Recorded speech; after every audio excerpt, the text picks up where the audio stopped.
আসসালামু আলাইকুম। ওয়ালাইকুম সবাই আসসালাম ভাই। আসসালাম ভাইয়া, কিন্তু এটা কোন জি ইয়ারের আপা ক্লাস হচ্ছে?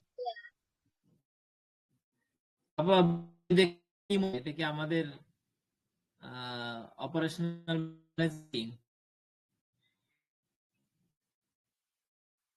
তাহলে ঠিক আছে। না, আমাদের অপারেশনাল ম্যানেজমেন্টের ক্লাসটা আজকে আমরা নিব জাস্ট 9:30টায়। 9টা থেকে 9:30 পর্যন্ত হচ্ছে পরিসংখ্যান 11তম ব্যাচের ফার্স্ট সেমিস্টারের। আমাদের সেকেন্ড সেমিস্টারের ক্লাসটা রবি মঙ্গল বৃহস্পতি 9টায়। কিন্তু পরীক্ষা প্রস্তুতিমূলক ক্লাসগুলো যে কোনো সময় হতে পারে, যেহেতু পরীক্ষা চলমান। ঠিক আছে, সেইভাবে আমরা 9:30টায় পড়তে বসবো, থাকবেন। ঠিক আছে আপা? আর যদি সম্ভব হয় একটা মেসেজ লিখে দিতে পারেন গ্রুপে যে আমাদের 9:30টায় অপারেশনাল ম্যানেজমেন্ট বা কার্য ব্যবস্থাপনা ক্লাস হয়তো জানে না। ঠিক আছে, আর এখন হচ্ছে আমরা পরিসংখ্যান পড়ব। তো গতকালকে আচ্ছা, আমাদের আজকে 308 নম্বর ক্লাস। আপনারা ইউটিউবে 7-এর পরে 8 নাম্বার সার্চ করবেন। ঠিক আছে, মাঝে হয়তো অন্যান্য সিরিয়াল থাকতে পারে। তো গতকালকে আমরা পড়ছিলাম ঘটনা কাকে বলে, এই পর্যন্ত পড়ছিলাম। একটু নেটওয়ার্কের সমস্যা হইতে পারে, কারণ বিভিন্ন অপারেটরের সময় বিদ্যুৎ না থাকার কারণে কিন্তু নেটওয়ার্ক দুর্বল। সেই হিসেবে হয়তো যদি কেউ শুনতে না পারেন, তার জন্য আসলে দুঃখিত। দেখেন, আমরা এখান থেকে পড়ব একেবারে যত প্রশ্ন পরীক্ষা আসার মতো। দেখেন, আসার মতো এখান থেকে 12টা। এখন আপনার জন্য, আপনার ব্যাচের জন্য কিন্তু 12টা পড়বেন না। আপনি যদি প্রত্যেকটা থেকে 12টা পড়েন, তাহলে কি পরিমাণ প্রশ্ন দাঁড়ায়। ঠিক আছে, নোটে সব থাকবে, যা আসার মতন সব থাকবে। 12টা, এখান থেকে আপনি হয়তো 4-5 বড় জোর 6টা প্রশ্ন পড়বেন। 6টার থেকে আসবে কয়টা? 3টা। ঠিক আছে, যদি আল্লাহ সহায় থাকে। তাহলে আপনাদের সাজেশন বই দেখে দেখে আপনারা বাদ দিবেন। তা আমরা কিন্তু সবই ঠিক আছে, অঙ্ক টঙ্ক সহ বোধহয় এখানে 12টা। তাহলে এখানে আমরা এই পর্যন্ত পড়ছিলাম। খুব মনোযোগ দিয়ে বারবার দেখবেন, তাহলে এগুলো পারবেন। দেখেন, পূরক বা পরিপূরক ঘটনা কি। আমি বিস্তারিত ব্যাখ্যা বিশ্লেষণে যাব না, যেহেতু কথা বলতে গেলে অনেক কথা বলা যায়, কিন্তু ভিতরে গেলে এটা আপনাদের সময় নষ্ট। আমরা 30 মিনিটে আমরা পারবো না। ঠিক আছে, জাস্ট পূরক বা পরিপূরক ঘটনা আসলে আপনি কি লিখবেন, কি এক্সাম্পল দিবেন, চিত্রটা কিভাবে দিবেন। ঠিক আছে, আমি একটু বুঝাই, আমি চলে যাবো পরেরটায়। তা আজকে আমাদের মোটামুটি এখানের এই যে এই নিশ্চিত অনিশ্চিত ঘটনা এই পর্যন্ত বোধহয় 30 মিনিট হয়ে যাবে। এই পর্যন্ত আমরা ঠিক এই পর্যন্ত পড়বো। 10 নাম্বার, অর্থাৎ শুরু করব 8, 9, 10, 3টা পাতা পড়বো। দেখেন, পূরক বা পরিপূরক ঘটনা কি। পূরক বা পরিপূরক ঘটনা, আমরা পূরক বা পরিপূরক শব্দ এগুলো কিন্তু ব্যবহার করি না। পরিপূরক, আবার সম্পূরক। সংসদে দেখেন না, সম্পূরক প্রশ্ন করার জন্য সংসদ সদস্যদের সময় দেওয়া হয়। তা সেই কথাগুলো যদি আমরা বুঝি, শব্দগুলো যদি বুঝি, তাহলে এগুলো আমাদের বোঝা সহজ হবে। আমরা 9, 10 এগুলো করছি। দেখেন, পূরক বা পরিপূরক ঘটনা, কমপ্লিমেন্টারি ইভেন্টস, সাপ্লিমেন্টারি আর হলো কমপ্লিমেন্টারি। কোন নমুনা ক্ষেত্রের সাথে, আমি নমুনা ক্ষেত্রটাকে, আমি চিত্রটাও আপনাদের আমি দেখাই দেই। এইটা হলো নমুনা ক্ষেত্র। ঠিক আছে, একটা আয়তকার ক্ষেত্র, আপনি চাইলে বর্গ, আপনি চাইলে বৃত্ত দিতে পারেন। হ্যাঁ, যে কোনো একটা নমুনা ক্ষেত্র। বলছে কি, কোন নমুনা ক্ষেত্রের সাথে সংশ্লিষ্ট কোন ঘটনার। এখন নমুনা ক্ষেত্রে আমি কালকে একটা এক্সাম্পল দিয়েছিলাম, যে মনে করেন এই যে একটা টেবিলের উপর অনেক বল, অনেক বল, অনেক বল। তাহলে এই টেবিলটা হচ্ছে পুরো একটা ঘটনা ক্ষেত্র বা একটা নমুনা ক্ষেত্র। এইখান থেকে যদি এই মোটা বৃত্তাকার বা ভরার যে বলগুলো বা কালারফুল যে বলগুলো, মনে করেন এই 4টা বল লাল। ঠিক আছে, তাহলে এই 4টা বল হচ্ছে ঘটনা, আর টোটাল টেবিলের সমস্ত বল হচ্ছে নমুনা ক্ষেত্র। তাহলে ঘটনা বা ইভেন্টস কি আর নমুনা ক্ষেত্র কি আমরা নিশ্চয়ই বুঝতে পারছি। ঠিক আছে, কোন নমুনা ক্ষেত্রের সাথে সংশ্লিষ্ট আলামিন ভাই, জি জি ভাই আমি শুধু বলেন। প্রশ্নগুলাই দেখতেছি, পরে যে আপনি পড়াইতেছেন এইগুলো তো শুধু আমি প্রশ্নগুলাই দেখতেছি। হ্যাঁ, তারপরে পড়াইতেছেন এগুলো দেখা যায় না, চিত্র দেখাইতে আসছেন, এগুলো তো দেখতেছি না, আমি আসতেছে না। আচ্ছা শোনেন, তাইলে বোধহয় ওই যে প্রশ্নে একটু আগে ছিলাম, ওইটাই হ্যাং হয়ে গেছে আপনার, সেটা আপনার নেটওয়ার্কে। আমি কিন্তু চলে আসছি। সবাই কি পুরো আচ্ছা, দেখতে পাচ্ছেন? আর কয়েকজন বলেন। এই যে এখন আসছে আসছে আসছে ভাই, আসছে। আসতে একটু এখন দেরিতে আসছে। হবে, মানে নেটওয়ার্ক স্লো তো এই জন্য একটু দেরিতে দেরিতে আসে, ঠিক আছে। আসলে সব অপারেটরের ওয়াইফাই সব জায়গায় আমি দেখতেছি স্লো। যাই হোক, একটু কষ্ট করে দেখি ভালো হয় কিনা নেটওয়ার্ক। জি, পরিপূরক থ্যাংক ইউ ঘটনাটা ভাই। পড়ে হ্যাঁ, দেখেন। আসছে। কোন নমুনা ক্ষেত্রের সাথে সংশ্লিষ্ট কোন অনুকূল ফলাফলগুলো বাদ দিয়ে, আমি এই পর্যন্ত পড়বার চিত্র আপনাদের দেখাবো। এই যে হলো টোটাল নমুনা ক্ষেত্র, ঠিক আছে। এখন ঘটনা সংজ্ঞা পড়াইছিলাম, ঘটনা হলো টেবিলের থেকে টেবিলের অনেক বল আছে, তার মধ্যে লাল বলগুলো আপনার বাচ্চা নিতে চায়, লাল বলগুলো হলো ঘটনা। তাইলে এই যে এ চিহ্নিত যে বৃত্ত, এর মধ্যে এই জায়গার মধ্যে যা যা আছে এটা হলো ঘটনা, ক্লিয়ার। আর টোটাল এই যে আড়াআড়ি দাগ দিয়ে টোটাল যে আয়তাকার ক্ষেত্র, এটার মধ্যে যা আছে এটা হলো নমুনা ক্ষেত্র। তাহলে এখানে বলছে কি, কোন নমুনা ক্ষেত্রের সাথে সংশ্লিষ্ট কোন ঘটনার অনুকূল ফলাফলগুলো বাদ দিয়ে, এই যে অনুকূল ফলাফলগুলো, এগুলো অনুকূল মানে কি আপনার বাচ্চা চায় এই বলগুলো, ঠিক আছে, এইটা বাদ দিয়ে অবশিষ্ট ফলাফলগুলোর, এইটা বাদ দিলে এটুকু বাদ দিলে কি থাকে, এর বাইরে যা কিছু আয়তাকার ক্ষেত্রের মধ্যে থাকে না, অবশিষ্ট ফলাফলগুলোর বাদ দিয়ে অবশিষ্ট ফলাফলগুলোর সেটকে প্রথম ঘটনার পরিপূরক ঘটনা বলে। প্রথম ঘটনা হলো এইটা এ ঘটনা, এখানে একটা, ঠিক না। তাহলে এ ঘটনার পরিপূরক ঘটনা বলে এই এ কমপ্লিমেন্টারি এর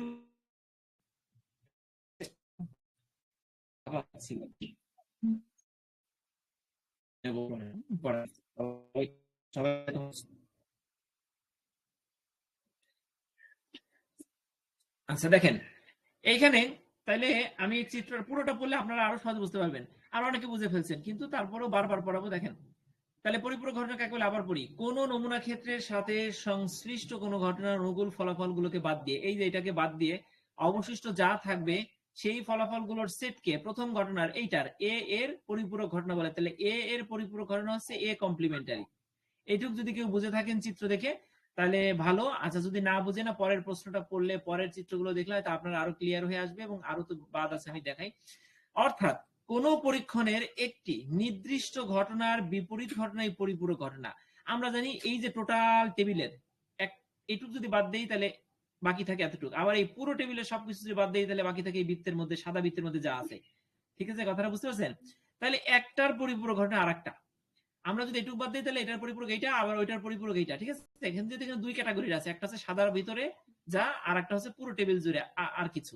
তাহলে দুইটা যে উপাদান আছে এই দুইটার একটা আরেকটার পরিপূরক, এখানে দ্বিতীয় বাক্যে তাই বলছে। এবার আমরা পড়ি, দেখেন কোন ঘটনা এ এর পরিপূরক ঘটনাকে এ প্রাইম, এ বার বা এ প্রাইম বা এ কমপ্লিমেন্টারি, এ সি, উপরে সি আছে।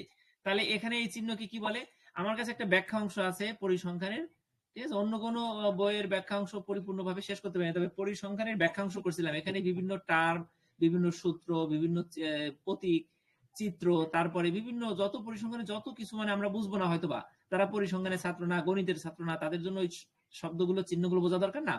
তাহলে সেই চিহ্নগুলো একটা ব্যাখ্যা আছে, ঠিক আছে, ওইটা পরবর্তীতে দিয়ে দেবো ইনশাল্লাহ। দেখেন এখানে তাইলে কোন ঘটনা এ এর পরিপূরক ঘটনাকে, এইটা হলো ঘটনা, আমি বলের এক্সাম্পল দিছিলাম, এটা হলো ঘটনা, এইটা এর পরিপূরক ঘটনাকে কি কি প্রতীক দ্বারা প্রকাশ করা হয়। কখনো এ কমপ্লিমেন্টারি বা এ সি দ্বারা প্রকাশ করা হয়। এখানে এ সি না দিয়ে আপনি এ বার লিখতে পারেন, বি এ আর, উপরে একটা ছোট্ট দাগ, আর এ প্রাইম ছোট্ট একটা উপরে একটা ইনভার্টেড কমার মতন একটা দেখা যাচ্ছে, এটা কিন্তু কমা না, এটা হচ্ছে একটা উপরে একটা ছোট্ট একটা দাগ, তাহলে এটাকে বলা হয় প্রাইম। এ বার বা এ প্রাইম বা এ সি, আপনি যদি পরীক্ষার খাতায় দেখেন আপনার ভালো মার্কস পাওয়ার উপায় কি, সহজ কিছু টেকনিক অবলম্বন করলে খুব সহজে ভালো মার্কস পাওয়া যায়। যেমন এখানে মনে করেন আপনার কিছু কিছু জিনিস ভুল হয়েছে, স্যার আপনাকে 3-3 দিবে না, এটা ছোট্ট একটা 3 নাম্বারের প্রশ্ন, 3 মার্কের। তাহলে এখানে আপনি এ বার, এ প্রাইম, এ সি এত কিছু লিখলে তাহলে স্যার মনে করেন না এই ছেলেটা অনেক কিছু জানে, ঠিক না। তাহলে এখানে লিখবেন কোন ঘটনা এর পরিপূরক ঘটনাকে এ প্রাইম, এ বার, এ প্রাইম বা এ কমপ্লিমেন্টারি দ্বারা লেখা হয়। তাহলে এবার বলেন এতটুকুর মধ্যে যে পরিপূরক ঘটনা বা পুরো ঘটনার সংজ্ঞাটা আছে, এটা আপনারা সবাই বুঝছেন না? বুঝতে পারছি। আচ্ছা থ্যাংক ইউ, রেসপন্স করলে ভালো লাগে। আচ্ছা যেহেতু বড় সবাই ভাই, আমরা বুঝতে মাথায় পারছি, কিছু ঢুকতেছে না, মাথায় কিছু ঢুকতেছে না। শোনেন না ঢুকলে কোনো সমস্যা নাই, কারণ আমি আগেই প্রথম ক্লাসে বা বারবার বলি যে এখানে অনেক সিনিয়র মানুষ প্লাস অনেক কর্মজীবী মানুষ সারাদিন 7টা পর্যন্ত অফিস করছে, তার মাথায় না ঢুকাই স্বাভাবিক। আবার দেখা যাচ্ছে যার মাথায় ভাইয়া ঢুকতেছে না, তিনিও এর খুব থেকে কি ব্রিলিয়ান্ট ছিলেন এককালে, খুব স্টাডি করতেন, কিন্তু এখন ঢুকতেছে না, এটা স্বাভাবিক, বলবেন যে ভাই ঢুকতেছে না। তো উকিল ভাই এখানে আমি আরেকবার পড়াই, তারপরেও যদি না ঢুকে, আপনি আমার ভিডিওটা বারবার দেখেন, তারপরেও যদি না ঢুকে এই ক্লাস আবার হবে, তখন ঢুকবে, কিন্তু কন্টিনিউ করে যান, ঠিক আছে? সবাই শুনতে পাচ্ছেন আশা করি। নেটওয়ার্ক সমস্যা, আমি আসলে কিছুই করতে পারতেছি না আসসালামু আপনাদের জন্য। আলাইকুম আলামিন ভাই, একটু জি কথা বলেন, বলার জি ছিল। আপনি বলেন।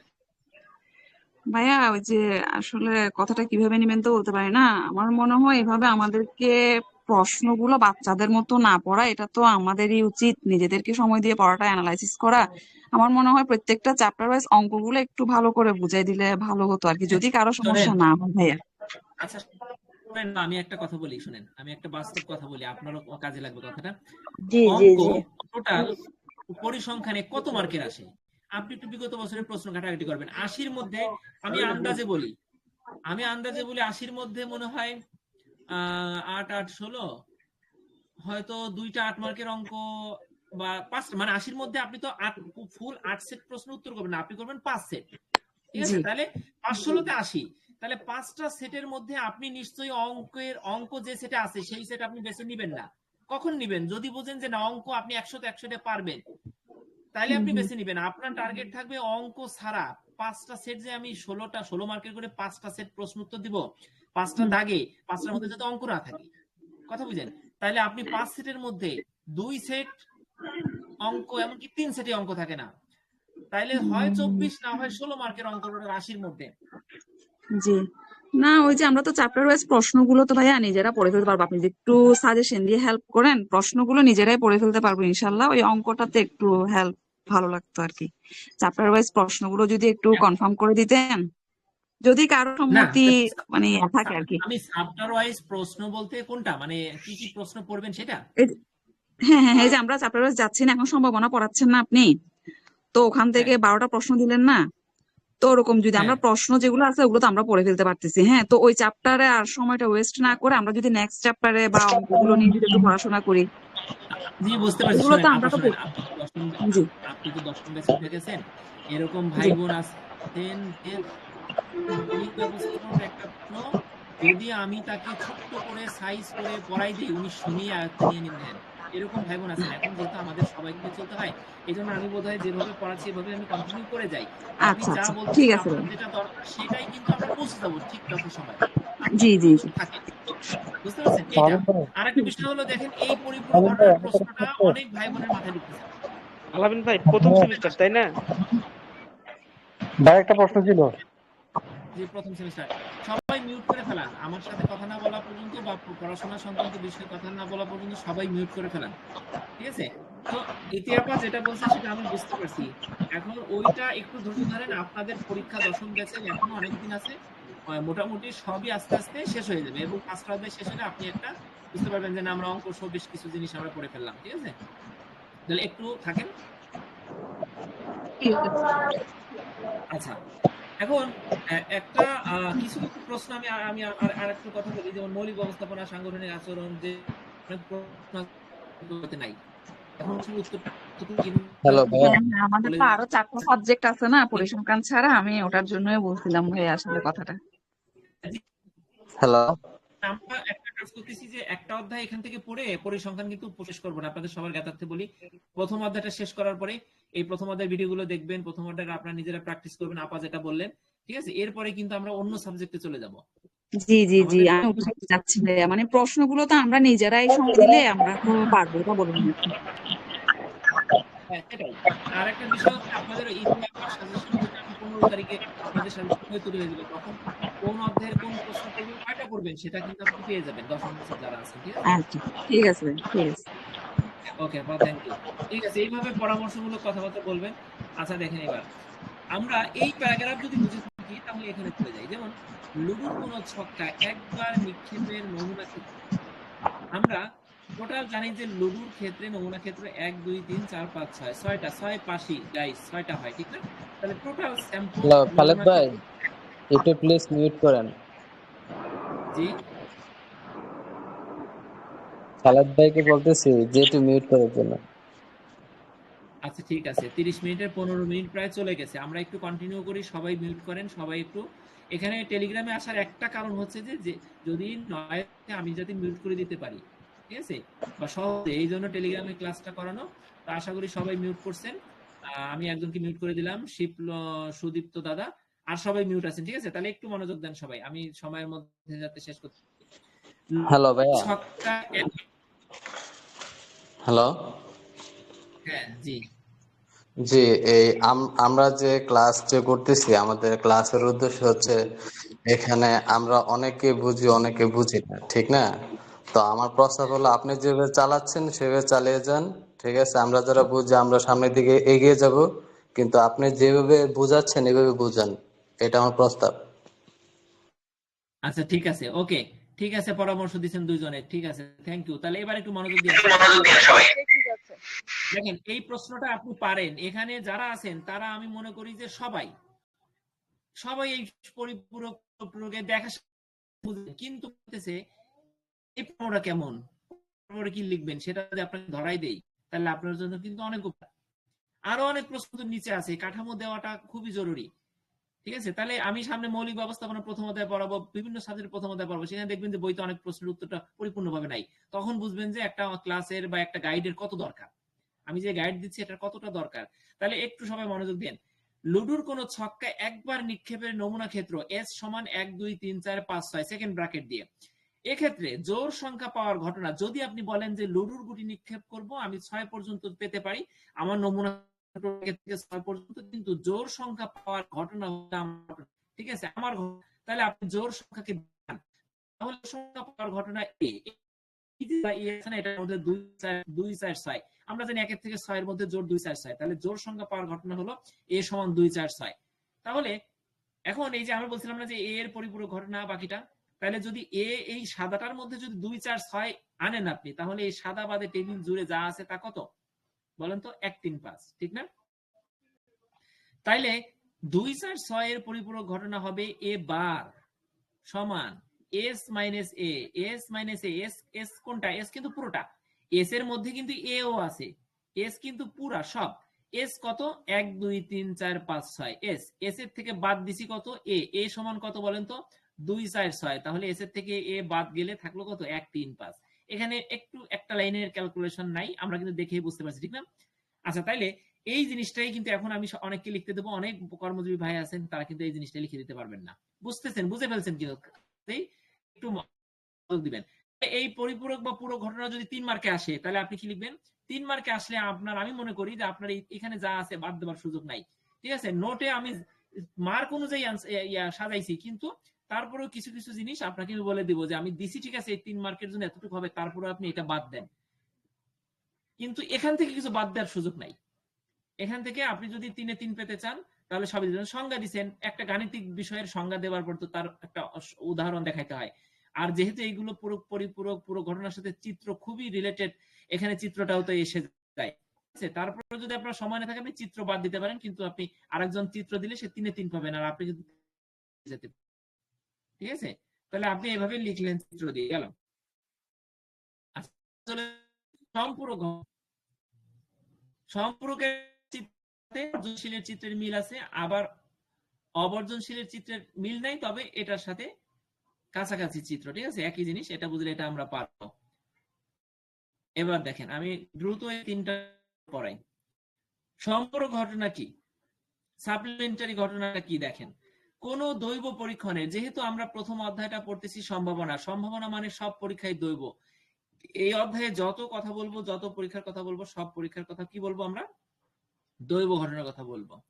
কোন দৈব পরীক্ষণের প্রাপ্ত ফলাফলগুলো, যদি ফলাফলগুলো পরস্পর বর্জনশীল ঘটনা হলে, বর্জনশীল মানে কি ভাই? আপনার সাথে আমার কিন্তু টাচ নাই, আপনি আর আমি কিন্তু দূরে দূরে, তার মানে আপনি আমাকে বর্জন করছেন। বর্জন না করলে আপনার সাথে আমার একই ফেস টু ফেস, হাতে হাত মিলাই ক্লাস হতো, সেখানে হচ্ছে না, তার মানে আপনার সাথে আমার কি একটু তফাৎ আছে, ঠিক না? তো এইটাকে আপনি ধরে নেন বর্জনশীল, মানে আপনি আমাকে বর্জন করছেন, আমি আপনাকে বর্জন করছি। দেখেন এখানে দুইটা বল আছে, দুইটা বলের মধ্যে যা যা আছে দুইটার সাথে কিন্তু কোনো ছেদ বিন্দু নাই, আছে নাই, তার মানে এটা আর একটা বর্জনশীল ঘটনা। আর এটা কি? অবর্জনশীল। বুঝতে পারছেন চিত্রটা দেখে?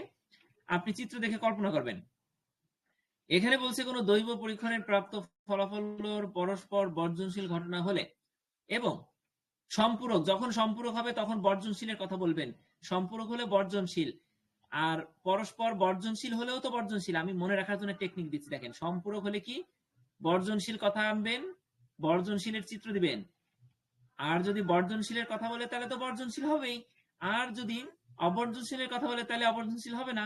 ঠিক আছে, তাহলে বুঝতে পারছেন? আচ্ছা দেখেন, আর যদি পূরক বলে তাহলে কি এরকম, পূরক আর সম্পূরক, আপনার যদি তালগোল না পাকে তার জন্য পূরক হলে এরকম, আর সম্পূরক বললে এই যে বর্জনশীলের মতন দুইটা ডিম আঁকবেন। ঠিক আছে, তাহলে আমরা এবার পড়ি এখানে কি বলছেন।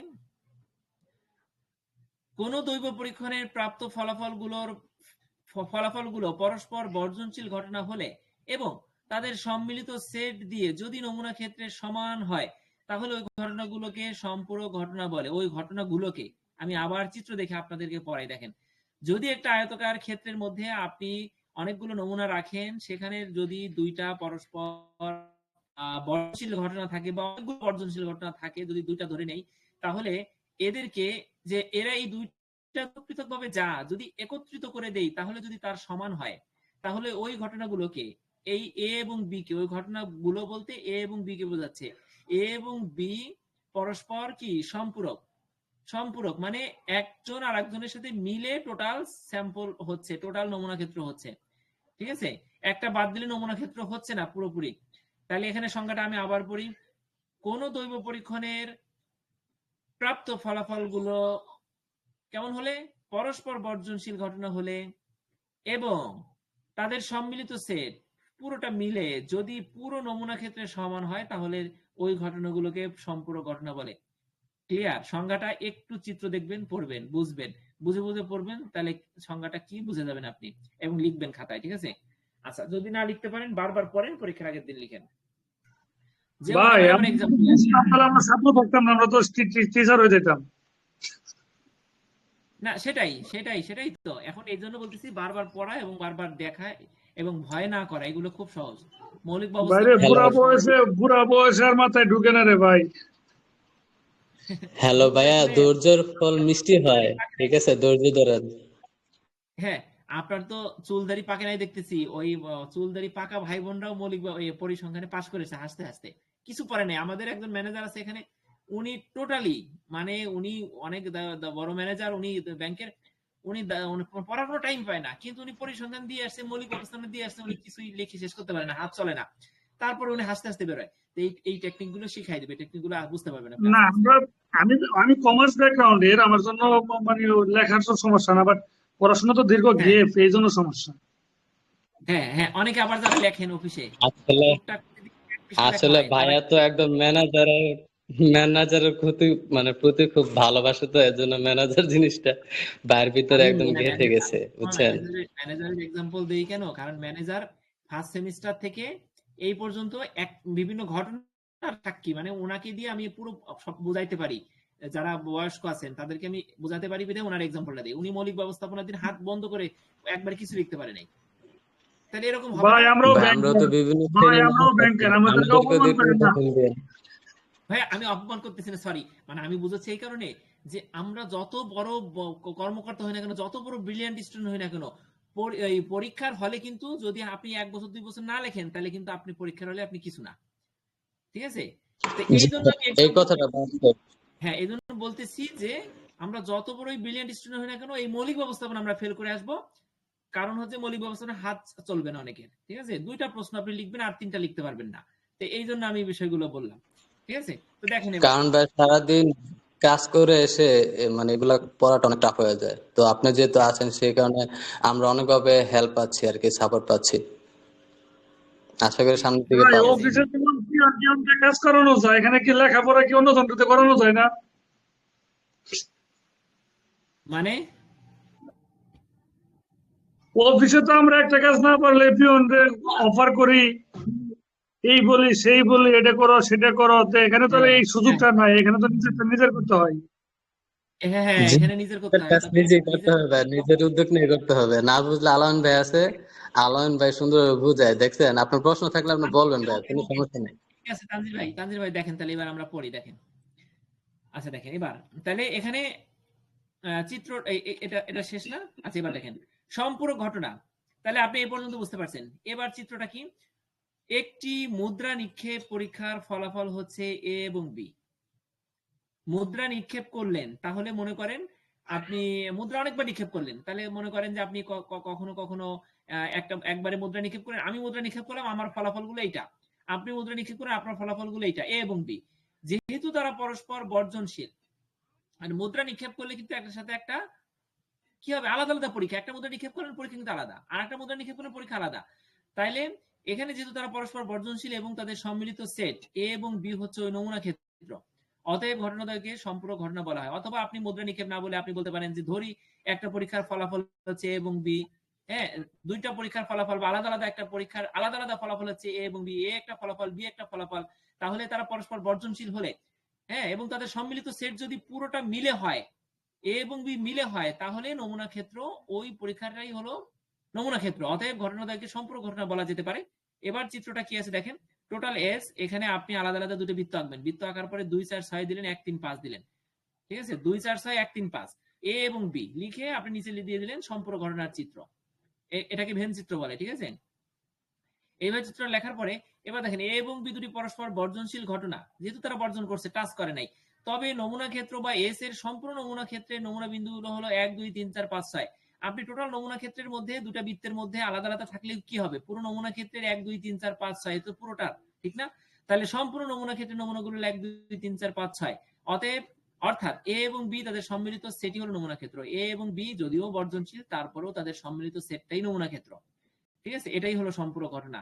সম্পূরক ঘটনা সবাই বুঝতে পারছেন? তাহলে পরেরটায় যাব, একটু একজন অন্তত বললেন।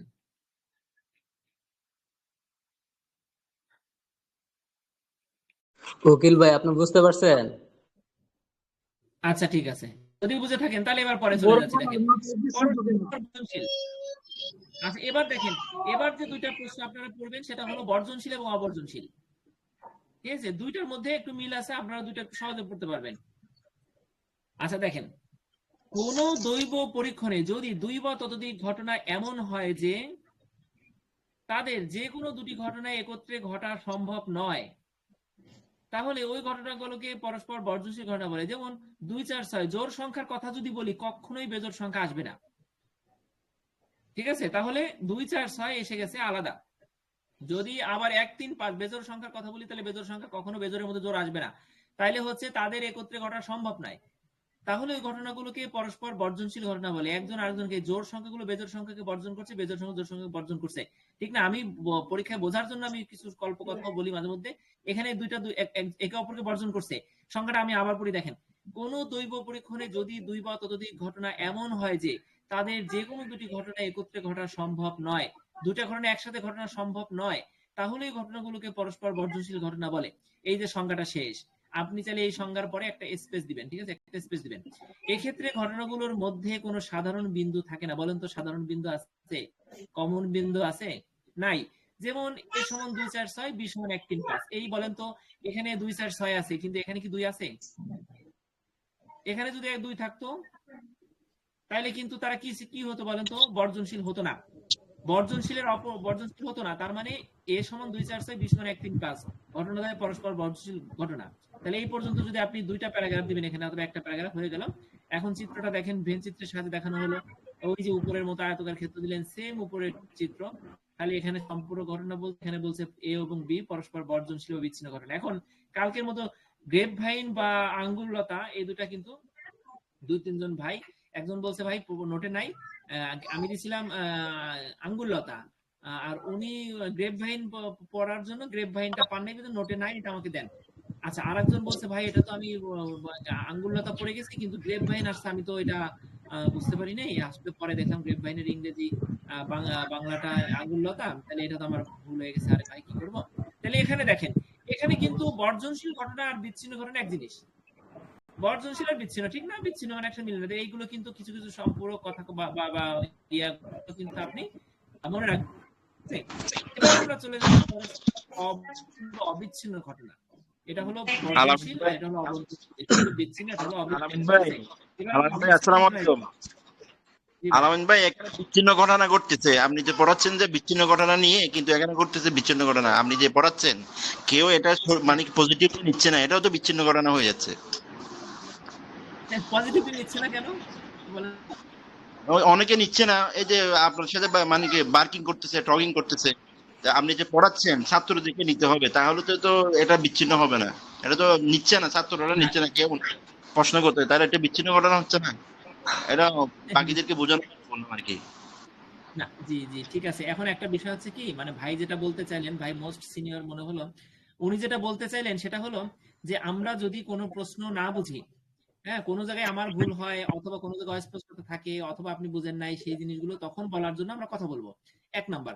আর 2 নম্বর হলো, একটা প্রশ্ন পড়ানোর পরে যখন আমি নিঃশ্বাস নিব, তখন কিন্তু অবশ্যই আমরা কিছু কথা বলবো। কথা না বললে একঘেয়েমি চলে আসবে। আমি অনেক সময় ডাকি, আপনাদের কিছু কথা বলানোর চেষ্টা করি, তখন কিন্তু আপনারা কথা বলেন না। যদি সুযোগ থাকে কথা বলবেন, আমরা একটু প্রয়োজন একটু গল্প করে নেব, কিন্তু যখন পড়াবো তখন সবাই যতক্ষণ পর্যন্ত বুঝতেছেন, যতক্ষণ পর্যন্ত আমার ভুল হচ্ছে না, অথবা যতক্ষণ পর্যন্ত আপনার কোনো কথা বলার সম্পূরক কথা বলার মানে প্রয়োজন আসতেছে না, ততক্ষণ পর্যন্ত আমরা সবাই সবাইকে সহযোগিতা করবো, এইটা। আর সামনে এমন এমন সাবজেক্ট আছে, সেকেন্ড সেমিস্টার, থার্ড সেমিস্টার, যেমন একটা সাবজেক্টের এক্সাম্পল দেই, ম্যানেজমেন্ট ইনফরমেশন সিস্টেম। এই সাবজেক্টটা যিনি কখনো আইসিটি করেন নাই, যিনি কখনো সায়েন্স ব্যাকগ্রাউন্ডের ছিলেন না, তিনি ম্যানেজমেন্ট ইনফরমেশন সিস্টেমের প্রশ্নগুলো কিভাবে বুঝবেন? তো সেই প্রশ্নগুলো তো আপনাকে অবশ্যই একজনের সহযোগিতা লাগবে, সেই সেই কাজটা হয়তো আমি আপনাদের করবো। তো এই বিষয়গুলোর জন্য সবাই একটু থাকবেন এবং সহযোগিতা করবেন। ভাই এটাই বোধহয় বলতে চাইছিলেন। জি ভাই, ধন্যবাদ। ঠিক আছে, তাহলে আমার দেখেন এই যে 9:30 থেকে অন্য একটা ক্লাস ছিল কিন্তু, ঠিক আছে, তো আমি শেষ করতে পারিনি আপনাদের সাথে, এই জন্য কিন্তু আমি ইয়ে করলাম না। তো দেখেন আমি এটা শেষ করি, এটা মনোযোগ দেন। ভাইয়া একটা প্রশ্ন ছিল।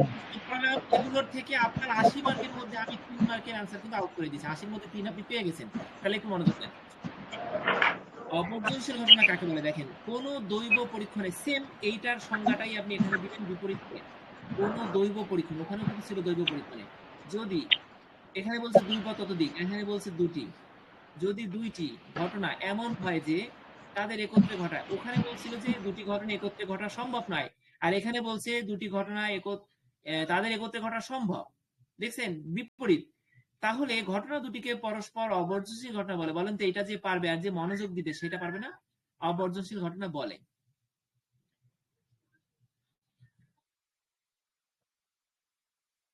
এক্ষেত্রে ঘটনাদ্বয়ের মধ্যে সাধারণ বিন্দু থাকে। দেখেন চিত্রে যা, সংজ্ঞার মধ্যে, কথার মধ্যে কিন্তু তাই। যেমন এখানে 2টা বাক্য, সেম চিত্রে যা, এখানেও তাই। এখানে বলছে এক্ষেত্রে ঘটনাদ্বয়ের মধ্যে সাধারণ বিন্দু থাকে, থাকছে। সাধারণ বিন্দু কোনটা বলেন তো?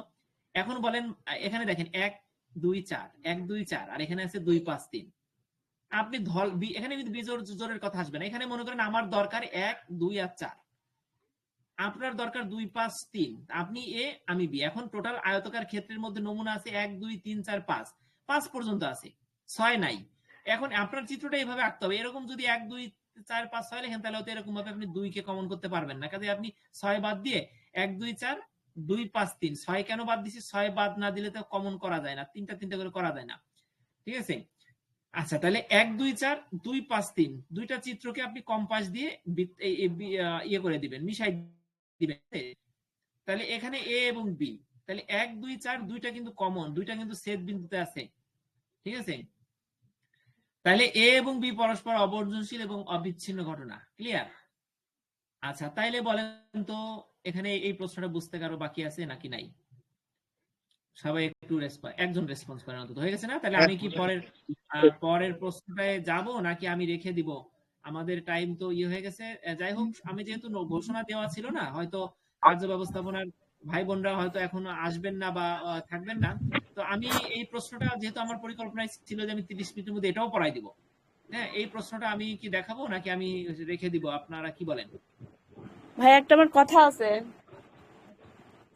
বলেন, অল্পনা আপা বলেন। সেকেন্ড সেমিস্টার ক্লাস কবে থেকে শুরু হবে? কাল তো পাইলাম না। আচ্ছা, ঠিক আছে। দেখেন, এই যে একটা প্রশ্ন পড়াইছি, তারপরে কিন্তু অল্পনা আপা কথা বলছেন, এটা দরকার আছে এই কথাটা। সেকেন্ড সেমিস্টারের ক্লাস, শুনেন, সেকেন্ড সেমিস্টারে আমাদের পরীক্ষা চলতেছে। আমরা যারা পরীক্ষা দিচ্ছি তারা কিন্তু আমরা ওই শিডিউল, যে রবি মঙ্গল বৃহস্পতি 9টা যে শিডিউলটা আপনাদের দিছি, ওই শিডিউলের বাইরেও কিন্তু আমরা বসি। আমরা যেহেতু এক সপ্তাহ বেশি ছুটি পাইছি, এই জন্য কিন্তু আমরা এই কদিন পড়ি না, ঠিক আছে? এই যে কোনো মুহূর্তে আমরা সকালে বসি, 9টায় বসি, 3টায় বসি, সেকেন্ড সেমিস্টারের ক্লাস। এখন আপনি যদি চান যে না এই ভাইয়েরা মাত্র এক সপ্তাহের মধ্যে একটা সাবজেক্ট তুলোধনা করে ফেলবে, মানে একবার না, আমরা 3বার করে বই শেষ করি এক সপ্তাহে টেলিগ্রামে। আমার সাথে যারা থাকে তারা কখনো বই না ধরে আমার সাথে এক সপ্তাহ পরে খুব ভালো পরীক্ষা দিছে, এই ঘোষণাটা দেয়। তার মানে আপনি যদি চান যে আমি 10ম ব্যাচের সেকেন্ড সেমিস্টারে উঠে গেছি, ভাইদের সাথে একটা সপ্তাহ থেকে একটা বই শেষ করে নিব, তাহলে এই সুযোগটা আপনি নিতে পারেন না? তাহলে সেইটা আপনি আমাদের রগে থেকে আপনার ওই ক্লাসগুলো করতে হবে। কখন ঘোষণা দেই টেলিগ্রামে বলবো যে এখন বসবো, তখন আপনি থাকবেন। আর আপনাদের রুটিন অনুযায়ী যখন আপনারা সেকেন্ড সেমিস্টারে উঠে যাচ্ছেন, তখন আপনাদের জন্য যে ক্লাস সেটা হলো মে মাসের 16 তারিখ থেকে নিব। 16 তারিখ রবিবার হলে রাত 9টা। ক্লিয়ার? ও না, এখন তো আমি ধরতে পারবো না আপনি কোন অধ্যায় কি পড়ছেন, আমি কিছুই বলতে, আর আমার তো পরিসর আছে, হিসাব বিজ্ঞান তো বোঝেন, আমি কমার্সের স্টুডেন্ট না, আমি বলতে পারবো না, এই জন্য আমি যাই না ক্লাসে। আপনি বলতে পারবেন না, কথাও ভুল, কারণ আমরা পরীক্ষার জন্য প্রথম অধ্যায় থেকে পড়া শুরু করি, ও প্রথম প্রশ্ন থেকে তাই? পড়া শুরু করি। থাকলে আপনার কাজে আপনি দিবে। এমন বলেন নাই যে আমি এখন ক্লাস করছি, আপা আপনি ফ্রি থাকলে আসেন, আমি থাকলে ক্লাস অ্যাটেন্ড। আচ্ছা, জি জি, না এখন এই যে ক্লাস একটা চলতেছে তো এটা শেষ করতে পারিনি অনেক, এই জন্য। তাহলে এই প্রশ্নটা শেষ করে আপনাদের আমি চলে যাব। দেখেন আমি এই প্রশ্নটা আমি পড়বো না, আমি জাস্ট নিশ্চিত এবং অনিশ্চিত ঘটনা আপনাদের গতকালকে পড়াইছিলাম, একটু দেখাই, মনোযোগ দিয়েন। এই যে নিশ্চিত অনিশ্চিত ঘটনা পড়াইছিলাম না, তাহলে সেম নিশ্চিত এবং অনিশ্চিতের মধ্যে যে পার্থক্য, বইতে অনেক পার্থক্য ছকাকারে নাই, কিন্তু আমি আপনাদের একটা কথা বলে দেই, আপনারা যত পার্থক্য লিখবেন, মানে পার্থক্যের কোনো অভাব নাই। একটা পার্থক্য 8 মার্কের লিখলে খুব তাড়াতাড়ি, মানে একটা 8 মার্কের একটা প্রশ্ন লিখতে গেলে যে টাইম লাগে তার অর্ধেক সময়ের মধ্যে একটা পার্থক্য লিখবেন, আপনি খুব ভালো মার্কস পাবেন। কিন্তু বইতে অনেক পার্থক্য ছকাকারে আছে, কিন্তু অর্ধেক পার্থক্য ছকাকারে নাই। আপনি অবশ্যই ছক বানাইয়ে লিখবেন, তাহলে আপনি অল্প সময় লিখে দিতে পারবেন, ঠিক আছে? তাহলে আমরা নিশ্চিত এবং অনিশ্চিত ঘটনা কাকে বলে গত ক্লাসে পড়ছি, ভিডিওটা দেখবেন, ওই ঘটনার সূত্র ধরে আমরা পার্থক্য লিখবো। যেহেতু আমরা সংজ্ঞাটা জানি, পার্থক্যটা খুবই সহজ। তো ঠিক আছে, আজকে আমি রেখে দিচ্ছি, যেহেতু আমাদের টাইমটা হয়ে গেছে, অন্যান্য কাজ আছে। আমরা ঠিক আগামী সোমবারে এইখান থেকে পড়া শুরু করব। আপনারা সবাই থাকবেন। আর আমাদের পাঠ পরিকল্পনা একটা কথা বলে দিই, আমরা কিন্তু একটা বইয়ের একটা অধ্যায় শেষ করে দ্বিতীয় অধ্যায় যাই না, আমরা অন্য একটা বইয়ের প্রথম অধ্যায়ে চলে যাব। মানে আমাদের শিডিউল, আমাদের ধরন হচ্ছে যে একটা বইয়ের একটা খুব ভালোভাবে শেষ করে আর একটা বইয়ের আর একটা, এইভাবে একটা বই পড়তে গেলে আপনার একঘেয়েমি আসবে, আপনার ভালো লাগবে না, অন্য একটা বই মিসিং হয়ে যাবে, ঠিক আছে? তো এইভাবে আমাদের পরিকল্পনা। আর কোন সপ্তাহে আমরা কি পড়তেছি সেটার শিডিউল আপনারা আমার ওয়েবসাইটে, মামনি তুমি ডিস্টার্ব করতেছো, সবার থেকে বেশি ডিস্টার্ব করতেছো তুমি, মা। দেখেন আমরা এই সপ্তাহে আমরা কি পড়বো, আমিন খান www.aminkhan.net/OSG এই লিংকে এই সপ্তাহে পুরো প্রশ্ন দেওয়া আছে, ফার্স্ট সেকেন্ড থার্ড 3 সেমিস্টারে কি কি পড়বো, ওখান থেকে আপনারা দেখবেন যে কোন প্রশ্নের পরে কোন প্রশ্ন পড়তেছি, ঠিক আছে? ওটা দেখে নেবেন। তো সবাইকে অনেক ধন্যবাদ, সবাই অনেক কষ্ট করেছিলেন। আর একটা অনুরোধ থাকবে, সেটা হলো আপনাদের নিজ নিজ ক্যাম্পাসে যে গ্রুপটা আছে বা আপনার যে সহপাঠী বা বন্ধু যে 10-12 জন আছে, সবার আমার প্ল্যাটফর্মের দাওয়াতটা পৌঁছে দিবেন। হতে পারে আপনার মতো হয়তো তারও উপকার হতে পারে আমার দ্বারা, ঠিক আছে? ফ্রি ক্লাসগুলোর মাধ্যমে আপনি এটা পৌঁছাই দিয়ে সদাকায় অংশ নেবেন। সবাইকে আমার পক্ষ থেকে এই অনুরোধটা থাকবে, ভাই বোনদেরকে, ঠিক আছে? যাতে আরো 10 জন করে আসে এবং সবাই উপকৃত হয়, ঠিক আছে? এটাই তো, ঠিক আছে, সবাই ভালো থাকবেন। আসসালামু আলাইকুম। পরবর্তী ক্লাস কি বুধবারে ভাইয়া? জি ভাইয়া, সাইফুল ভাই, আগামী বুধবারে 9টায় আগামী, জি ভাইয়া, থ্যাংক ইউ। জি, থ্যাংক ইউ ভাইয়া। ক্লাসের মাধ্যমে আপনাদের গুলো, ঠিক আছে? ওকে, ঠিক আছে, তাই আসসালামু আলাইকুম।